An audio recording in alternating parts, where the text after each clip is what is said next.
হঠাৎ করেই আমাদের দুজনের মানে একই মত হয়ে গেল। দুজনেই বলছিলাম যে চিকেন মোমো খেতে চলো। তো আমি বললাম যে চিকেন মোমো খেতে যাওয়ার কি আছে, আমি তো বানাতে পারি। তো তখন ও বললো তুমি তুমি বানাতে পারো?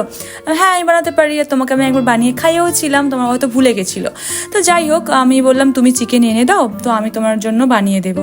হ্যাঁ, তখন ও এনে দিল। এনে দেওয়ার পর সবই আমিই করছিলাম, ওকে খালি বললাম যে তুমি একটু চিকেনটা ধুয়ে দাও, আমি বাদবাকি সব করে নিচ্ছি। পাশ থেকে খালি একটু আধটু হেল্প করছিল, কারণ আমি তো মানে একা হাতে তো সবটা পারবো না, তাই না? কারণ কাটা বাটা, কারণ ও কিছু কিছু কেটেও দিয়েছে, আমি সেগুলো কাটতে পারতাম না। একবার জানো তো কি হয়েছে, আমি এই রান্না করতে গিয়ে আমার বিশাল হাত পুড়ে গেছিলো, একদম হাতটা একদম এক কাঁধে জায়গায় পুড়ে গেছিলো। তো তারপর থেকে আমার ভয় ধরে গেছে মনের মধ্যে, আমি আর পারি না। তো আমি তখন শাওনকে বললাম যে দেখো আমি তো এই ম্যারিনেট করে রেখে রাখছি, কিন্তু আমি কড়াইয়ের মধ্যে ছাড়তে পারবো না, আমি ভাজতে পারবো না। তো ও বললো তাহলে ঠিক আছে, আমিই ভেজে দিচ্ছি।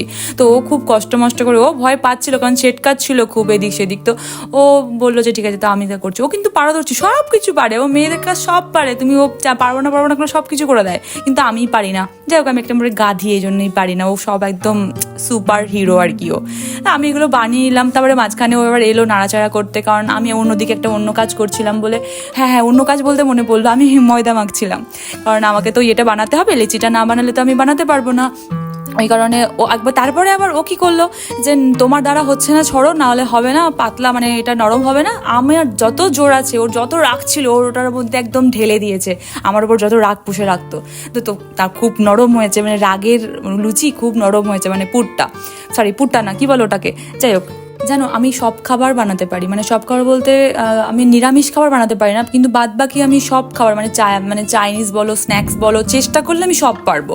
হ্যাঁ, তো আমি সব রকম, আর টেস্টিও হয়, ভীষণ টেস্ট হয় দোকানের মতো। তো তোমরা যদি কেউ চাও আমার হাতে খেতে চাও, তাহলে কখনো বলো, আমার বাড়িতে এসো, আমি তোমাদেরকে অবশ্যই করে খাওয়াবো। আর কি খেতে চাও সেটাও বলবে। তো হ্যাঁ ঠিক আছে, আমি বানিয়ে নিলাম। প্রথমে আবার ওকে বললাম যে তুমি একটু টেস্ট করে দেখো, এটা বানাচ্ছি চাটনি, মানে আমাদের এই এটার চাটনিটা বানাতে হবে না, মোমোটা দিলে মোমোটা কি দিয়ে খাবো। আর এত টেস্টি হয়েছে, তোমাদেরকে বলে বোঝাতে পারবো না গাইজ। উফ, মানে আমি জাস্ট খাচ্ছি আর বলছি ওয়াও ওয়াও ওয়াও। শাওন খাচ্ছে, শাওনও বলছে ওয়াও ওয়াও ওয়াও, মানে ও বলছে দোকানের থেকেও মানে অসাধারণ, মানে বলে বোঝানো যাবে না আমি কতটা টেস্ট করেছি। তো আমার সেটা শুনে খুবই ভালো লাগলো, কারণ আমি যাই করি চাই ভালো লাগে।